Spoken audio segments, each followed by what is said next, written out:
रवि बुझा हुआ सा चुपचाप सोफे पे आकर पसर गया। आज ऑफिस में इतनी व्यस्त दिनचर्या थी कि दोपहर का भोजन भी नहीं कर पाया। उधर बिंदिया का मूड भी खराब था।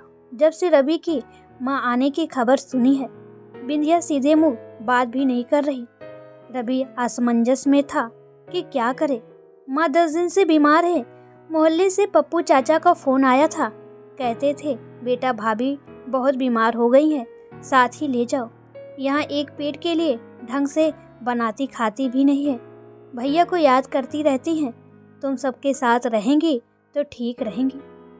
रवि के हृदय में एक कसक सी रहती थी माँ की सेवा न कर पाने की। उसे अपनी बदहाली अच्छी तरह से याद थी।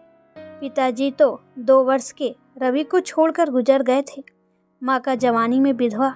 उस समय रवि माँ का दुख तो नहीं समझता था, किंतु आज उस टीस को महसूस कर सकता है। माँ ने न जाने कैसे कैसे जतन करके पेट काट काट कर उसे पाला पोसा था। पढ़ाई के लिए माँ हर तरह से जोड़ तोड़ कर रुपए का इंतजाम करती थी। एक गरीब विधवा के लिए कितना मुश्किल था ये सब। रवि की आंखें छलक आई। उधर बिंदिया का क्रोध जस का तस था। रवि उसे समझाने के उद्देश्य से उठा कि बिंदिया गुस्से से भरकर जोर जोर से कहने लगी, अपनी माँ को चाहे जहाँ रखो, मेरे बस का नहीं है उसकी सेवा करना। रवि कहने लगा, बिंदिया माँ बीमार है, हम नहीं देखेंगे तो कौन देखेगा, और कौन है उनका, मैं नहीं जानती। देखो बिंदिया, माँ आएगी यही मेरा फैसला है। तुम्हें सेवा नहीं करनी ना करना, मैं करूँगा, वो मेरी जिम्मेदारी है। मुझे उनके साथ ही नहीं रहना। बिंदिया झुंझला उठी। मेरा फैसला अटल है। रवि ने गहरी सांस लेते हुए कहा, आखिर तुम भी तो अपनी माँ से बात करती हो, उन्हें बुलाती हो। मेरी माँ से क्या परेशानी है? माँ तो तुम्हें कभी रोकती टोकती भी नहीं। मेरी माँ से तुलना मत करो। तुम्हारी माँ तो मजदूरों की तरह रहती है, कोई शलीका तक नहीं। अब भी समय है, रवि सोच लो। रवि पर नीली आंखें छिपाते हुए कहने लगा, सोच लिया, माँ को बीमारी में अकेले नहीं छोड़ूंगा। बिंदिया पैर पटकते हुए कमरे में जाकर फोन पर बात करके रोते हुए कहने लगी, माँ मैं अब इस घर में नहीं रह सकती। मेरी इस घर में कोई ज़रूरत नहीं। माँ से ही फुर्सत नहीं है। मुझे यहाँ से बुला लो माँ। और हाँ, वकील अंकल से बात कर लेना, केस दर्ज कराना है। हाँ, मारपीट और दहेज। और बाहर रवि सोच रहा था, दहेज प्रताड़ित कौन हो रहा है, मैं या खुद वो? रवि की आंखें छलक आई। आज समय ने उसे 2 राहे पर लाकर खड़ा कर दिया था। बिंदिया ने अपने कमरे का दरवाजा बंद कर लिया था और रवि की भूख प्यास सब खो चुकी थी। पता नहीं क्या भविष्य होने वाला था। बसी बसाई गृहस्थी रेत की तरह फिसलती जा रही थी। बिंदिया के मन में न जाने कौन सी गाढ़ बन गई थी कि वह माँ का नाम भी नहीं सुनना चाहती थी। रवि की आंखों के सामने बीता हुआ समय चलचित्र की भांति घूम रहा था। घर भर में भीड़ भाड़ थी। आंगन में पिता का शव रखा था। नन्हे से रवि को समझ नहीं आ रहा था कि सब रो क्यों रहे हैं, पिताजी नीचे क्यों लेटे हैं। बार बार माँ से जिद करता कि पापा को उठाओ, मुझे चॉकलेट लेने जाना है। माँ उसकी बातों को सुनकर बेतहासा रोए जा रही थी। अपने बिखरे घरौंदे के बारे में सोच सोच कर ही माँ बिलख रही थी। कभी रवि को कलेजे में भींच कर रोती, कभी बेसुध हो जाती। जाने कितने ही दिन माँ मृत्यु प्राय से पड़ी रही, किंतु अब नियति को स्वीकार करने के अलावा कोई और विकल्प ना था।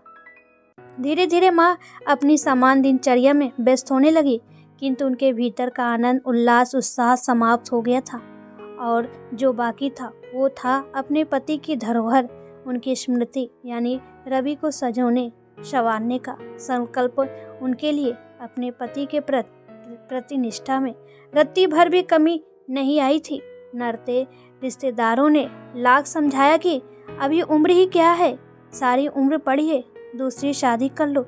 लेकिन माँ की जीवन की बस एकमात्र तपस्या, माँ का प्रेम बस रवि था। रवि में ही जीवन के सारे स्वप्न बसे थे। रवि के पालन पोषण में किंचित भी न डिगी। माँ का करुणा से भरा चेहरा आंखों में तैर आया। अपनी उम्र की अन्य महिलाओं की अपेक्षा माँ जल्दी ढलने लगी थी। कभी लगता है माँ की उम्र कितनी कम थी जब पिताजी गुजरे। कितने ही प्रस्ताव आए होंगे। चाहती तो अपना भविष्य सुरक्षित कर सकती थी, अपने बेरंग जीवन में नए रंग भर सकती थी। इतने त्याग, इतने संयम का यह फल जानती तो शायद आज माँ इतनी अकेली ना होती। रवि की आंखें छलक आई। अपनी विशेषता पर रवि अंदर ही अंदर टूट रहा था। उसका मन जोर जोर रो रहा था। जैसे तैसे कमी बेसी में माँ बेटे ने समय काटा था। दिन रात मेहनत करके रवि को सरकारी नौकरी मिली थी। सोचा था संघर्ष के दिन शायद अब बीत गए, अब सुख से रहेंगे, किंतु ईश्वर किसी किसी के भाग में सुख लिखना भूल जाता है। रवि जानता था कि यदि बिंदिया ने दहेज का केस किया तो वह बुरी तरह फंस जाएगा और नौकरी जाती रहेगी वो अलग। वो लाख अपनी सफाई दे, लेकिन बिंदिया के आंसू उसकी सभी दलीलों पर भारी रहेंगे। बिंदिया पहले भी कई बार उसे केस करने की धमकी दे चुकी थी, तब भी क्या माँ खुश रह पाएगी? उनका नाम तो सबसे पहले लिखवाया जाएगा, चाहे माँ एक शब्द भी ना कहें। अब कुछ तो रास्ता निकालना ही होगा। और रवि मन ही मन कुछ निश्चय करके बिंदिया का दरवाज़ा खटखटाने लगा। बिंदिया, दरवाज़ा खोलो। अच्छा ठीक है, माँ हमारे साथ नहीं रहेंगी, अब बाहर आओ, मुझे बड़ी तेज भूख लगी है। बिंदिया को तो मनचाही मुराद मिल गई। वह झट दरवाज़ा खोलकर बाहर आ गई। अगले दिन मुझे जरा ऑफिस के काम से आज ही अर्जेंटली जाना होगा। 15 दिन की ऑफिशियल ट्रिप है। तुम अकेले बोर हो जाओगी तो चाहो तो कुछ प्लान कर लो, या अपने मम्मी पापा के पास जाना चाहो तो जैसा उचित लगे देख लो। रवि नाश्ता करते हुए बिना किसी लाग लपेट के बोला। बिंदिया चौंक कर कहने लगी अचानक से, अभी ही फ़ोन आया, अब क्या करें, बॉस का हुक्म तो जाना ही पड़ता है मैडम, लेकिन आप कहे तो। रवि शरारत भरे अंदाज में बोला। नहीं कोई बात नहीं, मैं मम्मी पापा के पास कुछ दिनों के लिए रुक जाऊंगी। रवि अपना बैग उठाए बस में सवार हो गया। बस अपने कर्तव्य तक पहुंच गई थी। रवि बैग लेकर चल पड़ा। दरवाज़ा खुला हुआ था। हल्के हाथ से दरवाज़ा खोलकर रवि अंदर आ गया। माँ बरामदे में चारपाई पर पड़ी थी। आहट होते ही हल्का सा सिर उठाने की कोशिश की। कौन है? रवि को आया देख माँ की मुरझाई आंखें कुछ नम सी हो गई। कितने ही दिनों बाद रवि से मुलाकात हुई थी। रवि माँ को अपने साथ डॉक्टर के पास ले गया और उपचार प्रारंभ करवाया। बीमारी सी बूढ़ा शरीर अत्यंत ही दुर्बल हो गया था। माँ को देख रवि को स्मरण हो आया कैसे एक बार जब उसे निमोनिया हुआ था तो माँ 4 किलोमीटर तक पैदल ही रवि को गोद में लेकर डॉक्टर के पास गई थी। रास्ते भर माँ की आंखों से आंसू बहते रहे थे। घर लौटते हुए शाम हो गई। रवि कस्बे के एक ढाबे से खाना भी पैक करवा लाया। दोनों माँ बेटे देर रात तक बातें करते रहे। माँ चिंता व्यक्त कर रही थी कि बहू से झूठ बोलकर मेरे पास नहीं आना चाहिए था। रवि और माँ बीते समय की बातें करते रहे। आस पड़ोस के लोगों को रवि के आने की खबर हुई तो मुंह अंधेरे से ही किसी न किसी का आना जाना शुरू हो गया। सभी सलाह देते कि अब बूढ़ी माँ को अपने साथ ही रखो। खाना बनाना और घर के काम धंधे अब इनके बूते से बाहर की बात है। रवि सभी की बात सुनता, लेकिन अपना कोई विचार ना प्रकट करता। 4 दिन बड़े हंसी खुशी से बीते। रात में रवि माँ से कहने लगा कि छुट्टी अब खत्म होने वाली है, अब और अधिक दिन रुकना संभव नहीं। माँ का मन भारी हो गया। बेबस हृदय में भावनाओं का तूफान उमड़ने लगा। जी करता था कि बेटे को गोद में छिपा आंचल से ढक ले, किंतु सैलाब को अंदर ही जब्त कर लिया। आंसू की 2 बूंद छलक ही पड़ी। हाँ, छुट्टी भी कब तक की जा सकती है? बामुश्किल माँ के मुंह से आवाज आई। अपने कपड़े बता दो माँ, कौन से रखने हैं? रवि ने बिना किसी लाग लपेट के पूछा। माँ रवि को ताकने लगी। मेरे कपड़े क्यों? आप भी साथ ही चलो, मैं अब यहाँ अकेला नहीं छोड़ूंगा आपको। मैं चलकर क्या करूँगी? मेरा मन भी ना लगेगा वहाँ। मन लगने से कोई परेशानी नहीं होगी, मेरी गारंटी रही। माँ बिंदिया के मन को खूब समझती थी, किंतु बेटे की बात को टाल न सकी। सारी रात करवटें बदलते बीती, माँ की और रवि की भी। लगभग 2 बजे थे। रवि माँ के साथ घर पहुँच चुका था। बिंदिया को भी खबर कर दी कि वो आ गया है। माँ का मन भीतर ही भीतर घबरा रहा था, किंतु रवि एकदम निश्चित और शांत था। वो अपने और माँ के लिए खाने का इंतजाम करने में व्यस्त हो गया। डोरबेल के बजने पर रवि दरवाज़ा खोलने गया और सामने खड़ी बिंदिया का मुस्कुराते हुए स्वागत किया। बिंदिया बैग लेकर बड़ी खुशी से कुछ बातें करते हुए अंदर आ रही थी कि ड्राइंग रूम के बगल वाले कमरे में नज़र पड़ते ही उसके पैर जैसे जम गए और गुस्से से थरथराने लगी। माँ का हृदय आने वाले तूफान के संकेत समझ रहा था। वह और अधिक सिकुड़ कर बैठ गई। बिंदिया पैर पटकती हुई रवि के पीछे गई। रवि, तुम कहाँ गए थे और ये सब क्या है? पानी गटकते हुए रवि ने बेपरवाही से पूछा। क्या तुम अपनी माँ को ले आए? तो रवि रुखाई से बोला, मुझे तुम्हारी माँ के साथ नहीं। बिंदिया की बात अधूरी रह गई कि डोरबेल फिर बज उठी। बिंदिया को वहीं खड़ा छोड़कर रवि दरवाज़ा खोलने चला गया। मिश्रा अंकल आइए, मैं तो कब से इंतजार कर रहा था। मिश्रा अंकल सुनकर बिंदिया चौंक उठी। इन्हें रवि ने क्यों बुलाया है? आखिर चल रहा है क्या इसके दिमाग में? हाँ रवि बेटे, बताओ इतना अर्जेंट क्यों बुलाया? सब ठीक ठाक तो है ना? मिश्रा जी ने बैठते हुए रवि से पूछा। जी अंकल, अभी बताता हूँ, पहले कुछ चाय नाश्ता कर लीजिए, कहकर रवि पानी लेने चला जाता है। चाय नाश्ता करने के उपरांत रवि माँ और बिंदिया दोनों को वहीं बुला लेता है। मिश्रा जी साशंकित भाव से पूछते हैं कि कहीं बिंदिया और रवि के मध्य तकरार इतनी अधिक तो नहीं बढ़ गई कि तलाक की नौबत आ गई। बिंदिया तपाक से बोल उठी, इतनी आसानी से तलाक नहीं दूंगी। इन दोनों को बहुत खून के आंसू न रुलाएं, तब देख लेना। किंतु रवि ने शांत भाव से ही कहना प्रारंभ किया। अंकल, कुछ पेपर्स तैयार करवाने हैं जिसमें माँ की वसीयत के अनुसार माँ मुझे और अपनी बहू तथा मुझसे संबंधित किसी भी व्यक्ति को अपनी सभी संपत्ति से बेदखल कर देगी। क्या? सभी एक साथ चौंक गए। और उस संपत्ति में गांव की संपत्ति और यह घर भी शामिल है, और उसमें यह घोषणा भी अवश्य रहे कि आगे से उनका मुझसे कोई भी संबंध नहीं है। अपने कार्यों के लिए मैं स्वयं ही जिम्मेदार हूँ। माँ का उससे कोई भी लेना देना नहीं है, रवि ने कहना जारी रखा। माँ की आंखों से आंसू बहने लगे। मुझे इतनी बड़ी सजा क्यों दे रहा है बेटा?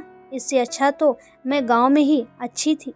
बिंदिया तमक कर बोली, अब आंसू बहा रही हो? सारी बीज तुम ही बोई हो। बेटी, मैं इस बुढ़ापे में संपत्ति का क्या करूंगी? मैंने सारी जिंदगी तेरे लिए ही बिता दी बेटा। अब इस बुढ़ापे में मुझे खुद से दूर न कर बेटे। माँ सुबकते हुए आंसू पोंछने लगी। सारी जिंदगी मेरे लिए बिता दी और मैं इस बुढ़ापे में भी आपको 2 रोटी और सम्मान का जीवन न दे पाऊँ? मुझे आपकी खून पसीने की कमाई का उपयोग करने का कोई अधिकार नहीं है, रवि भाव शून्य सा कहता गया। मुझसे बड़ा अभागा कौन बेटा होगा? माँ, जो अपनी माँ को प्रेम भी करता है और उससे बात भी नहीं कर सकता। लेकिन हमारे देश के कानून के अनुसार केवल लड़की ही प्रताड़ित होती है और सभी ससुराल वाले उस पर अत्याचार करते हैं।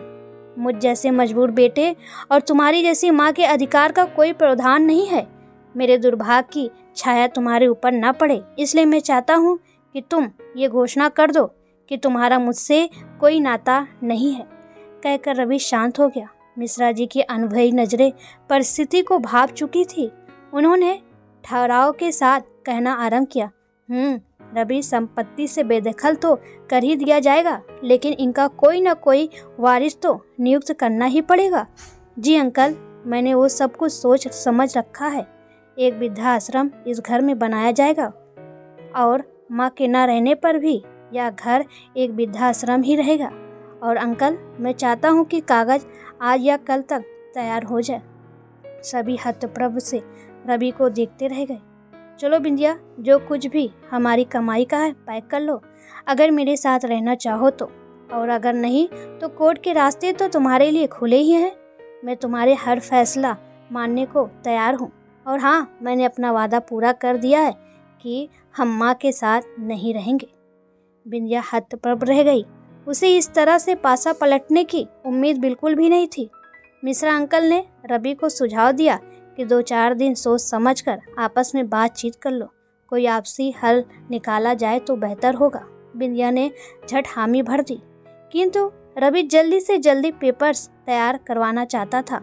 उसे भय था कि कहीं बिंदिया कोई नई समस्या ना खड़ी कर दे। बिंदिया ना तो सास के साथ रहना चाहती थी और ना ही संपत्ति छोड़ना चाहती थी, और वास्तविकता यह भी थी कि मायके में माँ का तो हर अच्छी बुरी बात में पुरजोर समर्थन रहता था, किंतु भाभी के सामने बिंदिया अपनी बात नीची नहीं करना चाहती थी। वो तो बस रवि को डरा धमका कर अपना राज चाहती थी, लेकिन अब मामला बिगड़ चुका था। बहुत सोचने के बाद भी बिंदिया को कुछ समझ नहीं आ रहा था कि क्या करे। रवि अपनी ही बात पर अड़ंग था। बिंदिया रवि के ऑफिस से लौटने का इंतजार कर रही थी, लेकिन ऑफिस से किसी का फ़ोन आया कि रवि को हार्ट अटैक आया है और उसे हॉस्पिटल ले गए हैं। सुनकर बिंदिया घबरा गई। उसने सबसे पहले अपनी माँ और भाई को फ़ोन किया। भैया, रवि को अटैक आया है, जल्दी से हॉस्पिटल आ जाओ और कुछ रुपए भी साथ ले आना। आशा के विपरीत भाई का जवाब आया, मैं पहुंचता हूं, लेकिन रुपए का इंतजाम नहीं हो पाएगा, कहकर भाई ने फ़ोन रख दिया। बिंदिया छली सी रह गई। अपने मायके और भाई के लिए वह अक्सर ही रवि से झूठ बोलकर कुछ न कुछ करती ही रहती थी। कपड़े, छोटे मोटे सामान से लेकर रुपए पैसे तक भी उसने रवि से आंख बचाकर उनको दिए। बिंदिया ने क्रेडिट कार्ड रखा और तेजी से हॉस्पिटल की तरफ निकल गई। सास को उसने कुछ भी नहीं बताया। उसे समझ नहीं आ रहा था कि अचानक से क्या हो गया। हॉस्पिटल में रवि के स्टाफ के 2 ही लोग थे जो रवि को हॉस्पिटल लाए थे। उन्होंने बताया कि रवि कुछ दिनों से काफ़ी परेशान रहता था और आज अचानक उसकी छाती में तेज दर्द उठा और वह बेहोश हो गया। अभी डॉक्टर ने कोई जवाब नहीं दिया है। तभी बिंदिया के माता पिता और भाई भी आ गए। कुछ ही देर में डॉक्टर बाहर आए और बताया कि रवि अभी खतरे से बाहर नहीं है, अभी कुछ इंतजाम करना होगा, सर्जरी भी करनी पड़ेगी। अब बिंदिया के सामने रुपए के इंतजाम का संकट आ खड़ा हुआ। रवि के अकाउंट में जो रुपए थे वो पर्याप्त नहीं थे। उधर भाई भाभी को इस बात का पता चल गया था कि रवि को उसकी माँ ने संपत्ति से बेदखल कर दिया है। जब बिंदिया ने भाई से कहा तो भाई कहने लगा, देखो बिंदिया, पहले तो तुमने अपने ससुराल को अपना घर नहीं माना। पति के साथ प्यार और समझदारी से रहने की बजाय तुम उसे लगातार डराती रही, अपने घर में क्लेश करती रही। अब अपनी भाभी को देखो, वो कितनी खुशी से सबके साथ रहती है। मम्मी पापा के साथ रहने से वो भी मना कर सकती है, लेकिन वो समझदार है। तुम्हें परिवार के मूल का नहीं पता। आज हमारा पूरा परिवार यहाँ है, किंतु तुमने अपनी सास को बताना भी जरूरी नहीं समझा कि उनका बेटा जिंदगी और मौत के बीच झूल रहा है। अब अगर रवि को कुछ हो जाता है तो सास के साथ तो तुम रहने से रही, लेकिन मेरे घर में तुम्हारे लिए कोई स्थान नहीं है। तुमने अपना घर तो बिगाड़ ही लिया, भाई की गृहस्थी का भी तुम्हारी नज़र में कोई मोल नहीं होगा। बिंदिया शर्म से गड़ी जा रही थी। आंसू चुपचाप से उसकी आंखों से बह रहे थे। आज उसकी माँ भी बेटे के आगे कुछ नहीं बोल पाई। अब बिंदिया के चारों तरफ अंधेरा ही अंधेरा दिख रहा था। उसे समझ नहीं आ रहा था कि वो क्या करे। कैसे उसने इतनी बड़ी गलती कर दी कि उसने अपने पति को नहीं समझ पाई। यह सब सोचकर वह बस रोई जा रही थी। उसने रवि के पास जाकर खूब रोई और रोते रोते बोली, रवि मुझे माफ़ कर दो, मुझे माफ़ कर दो। मैं नहीं समझ पाई तुम्हारे प्यार को। मैं सबके कहने पर अपना ही घर बिगाड़ती रही। प्लीज़ रवि उठो, मुझे माफ़ कर दो। मुझे अपनी गलती का एहसास हो गया है। तो रवि बोला, सच में तुम्हें अपनी गलती का एहसास हो गया है? बिंदिया बोली, रवि तुम्हें तो हार्ट अटैक आया था। रवि बोला, नहीं, मैंने झूठ बोला। तुम्हें सबक सिखाने के लिए, तुम्हारी गलती को एहसास करने के लिए।